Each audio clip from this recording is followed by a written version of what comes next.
Assalamualaikum, hai semuanya, apa kabar? Berjumpa lagi dengan Pak Ikin. Pada pelajaran IPA kali ini kita akan belajar tentang rangkaian distrik.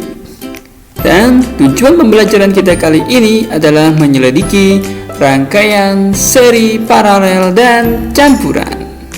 Baik, di sini sudah tersedia rangkaian campuran, yaitu gabungan antara rangkaian seri dan paralel. Bisa kita lihat ada 4 lampu. Manakah yang disusun seri dan manakah yang disusun paralel? Bagaimanakah cara menandai lebih mudahnya bahwa rangkaian itu disusun paralel atau rangkaian itu disusun seri?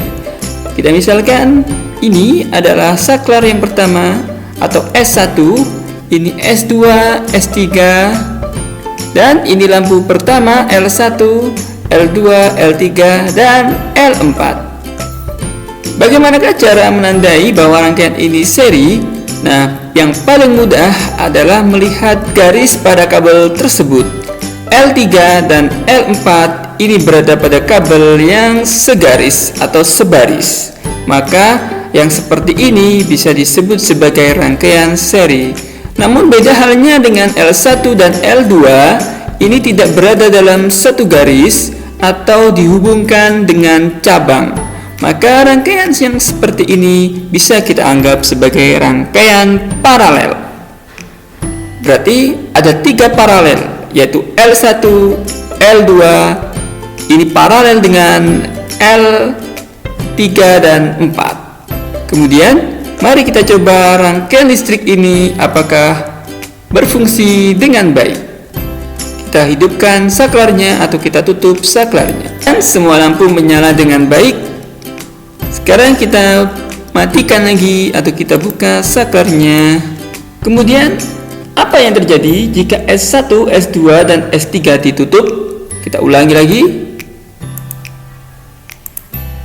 Nah, semua lampu akan menyala. Namun bisa kita perhatikan bahwa lampu yang menyala tidak sama terangnya.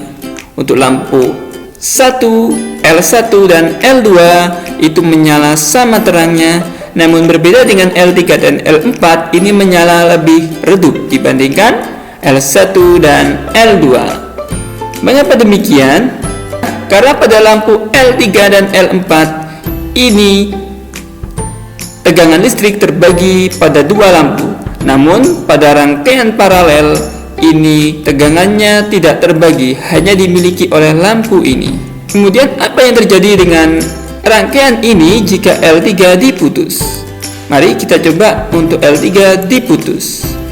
Dan lampu yang masih menyala adalah L1 dan L2. Kemudian apa yang terjadi jika hanya S3 ditutup? Sekarang ini kita sambungkan lagi. Kita coba hanya menutup S3. Nah, yang menyala adalah L3 dan L4. Kemudian apa yang terjadi jika hanya S1 dan S2 ditutup? Nah, yang menyala hanya lampu pertama atau L1 dan lampu kedua atau L2. Sekarang jika hanya S2 yang ditutup, yang menyala hanya lampu yang kedua saja.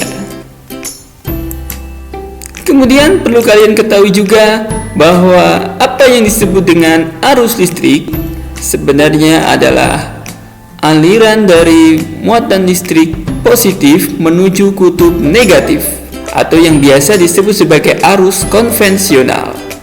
Kemudian ada lagi arus yang lain, yaitu elektron atau arus elektron. Ini mengalir sebaliknya. Jadi dari kutub negatif menuju kutub positif. Dan jika kita ganti arus konvensional atau arus listrik yang biasa kita sebut, arusnya akan mengalir dari positif ke negatif. Baik, itu pelajaran hari ini. Semoga mendapatkan ilmu yang bermanfaat. Dan wassalamualaikum warahmatullahi wabarakatuh.